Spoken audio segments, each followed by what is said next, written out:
cet homme prit soudainement conscience que l'homme qu'il avait torturé pendant de longues années n'était pas l'assassin de sa petite sœur. Il regarda la vidéo des centaines de fois et finit par confirmer que la mort de sa sœur n'avait aucun lien avec Lina. Un profond sentiment de culpabilité monta en lui. Il avait même plusieurs fois voulu tuer Lina. Toutes les actions qu'il avait eues auparavant avaient causé un grand mal à Lina. Aujourd'hui, Alan connaissait la vérité, mais il resta longtemps hésitant dans la pièce. Devait-il tout dire à Lina? Lina me pardonnera-t-elle? Et si elle partait? Ensuite, Alan retourna dans la chambre, sans même accorder un regard à Ella. Mais en regardant autour de lui, il ne trouva aucune trace de Lina. C'est alors qu'Alan se souvint qu'il lui avait dit beaucoup de choses blessantes un peu plus tôt, et comprit qu'elle devait être seule, en train de pleurer. Il chercha dans chaque coin de la maison, mais ne trouva toujours pas Lina. Il alla chercher dans le jardin. Ce n'est qu'à ce moment-là qu'il réalisa qu'il s'était déjà habitué à vivre avec Lina. Mais quoi qu'il en soit, il décida quand même de dire la vérité. Par pure coïncidence, il aperçut Lina dans un coin. Même s'il était déterminé, il n'avait toujours pas le courage d'aller vers elle. Et comme Alan n'avait pas le courage de dire la vérité, il s'apprêtait à partir. Quand il vit Lina creuser un petit trou avec ses mains et y enterrer son collier, Alan voulait aller l'en empêcher, mais il n'osa pas. Il ne put que l'observer discrètement. Puis il s'en alla, complètement abattu, laissant Lina seule avec sa tristesse. Alors qu'en réalité,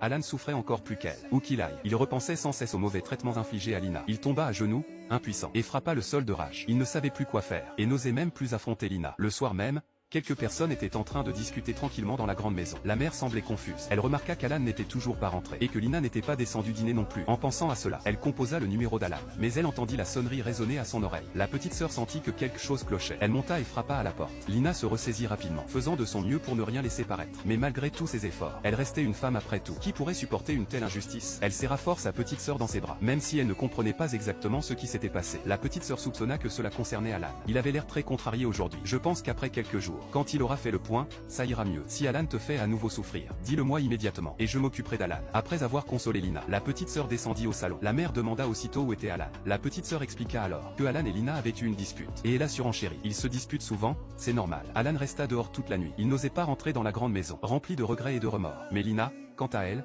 ignorait tout cela, étendant la couverture sur le sol. C'était l'une de ses tâches quotidiennes. Puis elle sortit les vêtements portés par la deuxième sœur avant sa mort, et les recousit soigneusement un par un, jusqu'à tard dans la nuit. Ce n'est qu'alors qu'Alan rentra à la maison. Sa mère l'attendait dehors. Face aux questions de sa mère, Alan ne dit pas grand-chose. Il ne pensait qu'à Lina en ce moment. Encore une coïncidence étrange. À cet instant, on frappa à la porte de la chambre. Lina pensait que c'était quelqu'un d'autre, mais ce fut Alan. À cet instant précis, l'atmosphère devint un peu gênante. Alan regarda la couverture étendue par terre. Lina cacha les vêtements derrière son dos. Elle allait partir, mais Alan l'appela. Il hésita longtemps, ne sachant pas comment commencer.